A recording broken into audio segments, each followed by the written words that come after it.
Friends, இதான் வந்துட்டு பார்த்திங்கன்னா அயனிப்பழம். இதை வச்சு நான் ஒரு வீடியோ வந்துட்டு இமேஜ் கொலாஜ் பண்ணி நான் ஒரு வீடியோ நம்ம இதில் பேஜில் போட்டிருப்போம்.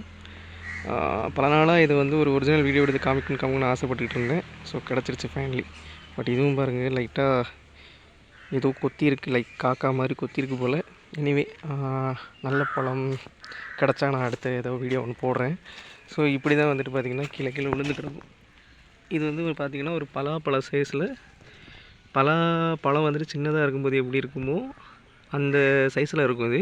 ஆனால் இது பழுத்தது தான் பாருங்கள். இது பேர் தான் வந்து அயனிப்பழம். ஸோ இதோட இலையை பாருங்களேன்.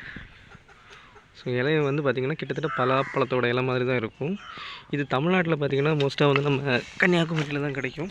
பாருங்கள், இது வந்து அயனி மரத்துலேருந்து விழுந்து கிடக்கு. இதுதான் அயனி மரம். தெரியுமான்னு தெரில கேமரா குவாலிட்டியில். ஸோ இப்படி தான் விழுந்து செதறி கிடக்கும். இது வந்து எல்லாம் பிஞ்சு. இதெல்லாம் வந்து யார் பார்க்குற வேலைன்னா இது நம்ம காக்கா பார்த்திங்கன்னா இந்த பழம் பழுக்கும்போது கரெக்டாக வந்து கொத்தி திங்கிறதுக்கோ. பாருங்கள், இன்னொரு பழம் பழுக்கலை, பட் அதுக்கு பழத்தை இது பண்ணும்போது இதையும் உடச்சி விட்ருங்க. ஸோ இது ஒன் ஆஃப் த பழுத்த பழம். அண்டு மரத்தில் பாருங்கள் எவ்வளோ காக்கா இருக்குது பாருங்கள். ஸோ இதுதான் அந்த மரம் எக்ஸாக்டாக சொல்ல போனால். ஸோ நிறைய பழங்கள் நிற்கிது. ஸோ இது திங்கிறதுக்காண்டியே காக்கா வரும். இது மேலே ஏறி பறிக்கணுங்க பாருங்கள், கொத்தாக நிற்கிது பாருங்கள். ஸோ இந்த மரம் பார்த்திங்கன்னா யூஸ்வலாக வந்துட்டு வீடு கதவுக்கெல்லாம் நம்ம வந்துட்டு யூஸ் பண்ணுவோம். நல்ல ஸ்ட்ராங்காக இருக்கும். தேக்குக்கு இணையான ஒரு ஸ்ட்ராங் கிடைக்கும். மேக்ஸிமம் முன்னாடிலாம் பார்த்திங்கன்னா இந்த கேரளாவில் வந்துட்டு போட் இருக்கும் பார்த்திங்களா, போட்டிக்காக போட் ரெடி பண்ணுவாங்க தெரியுமா. ஸோ அந்த போட்டுக்கெல்லாம் பார்த்திங்கன்னா இந்த மரத்தில் தான் யூஸ் பண்ணுவாங்க. அவ்வளோ ஸ்ட்ராங்காக இருக்கும். பாருங்கள் எவ்வளோ கொத்தாக தொங்குதுன்ட்டு. தெரியுதான்னு தெரியல கேமராவில், பட் சின்னதாக நிற்கும் இந்த மாதிரி தான். ஸோ பலாப்பழம் சின்னதாக இருக்கும்போது எவ்வளோ இருக்குமோ அந்த சைஸ் தான் இது. ஸோ நம்ம வந்து இப்போதைக்கு பிறந்து பார்த்துருவோம். ஸோ இதோட சுளைகள் இப்படி தான் இருக்குது பாருங்கள், நல்லா பழுத்துருக்கா. இதுதான் எல்லோவிஷாக இருக்கும். சின்ன பலாப்பழ சுளை மாதிரி இருக்குது பாருங்கள். அழகாக ஈஸியாக கையில் இப்படி பிச்சு எடுத்துடலாம்.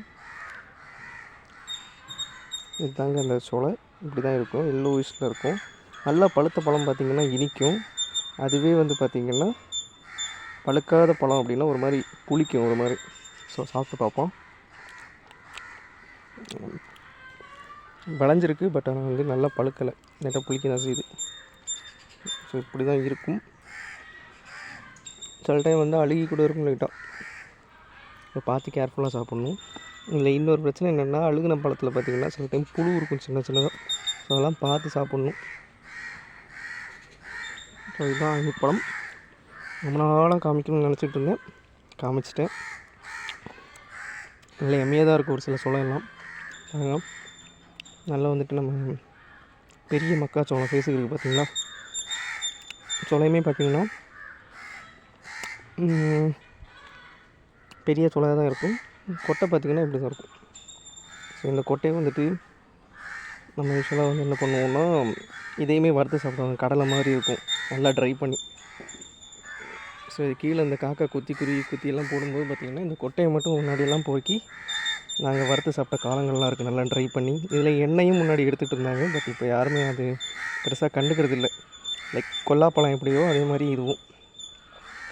ஸோ இப்போ வந்து ப்ரெசெண்டாக வந்து இதோட வேல்யூ கொஞ்சம் இன்க்ரீஸ் ஆகிட்டு தான் இருக்குது. நம்ம ஊர்லெலாம் வந்துட்டு விற்கிறத பார்க்கலாம். இப்போல்லாம் முன்னாடிலாம் விற்க மாட்டாங்க.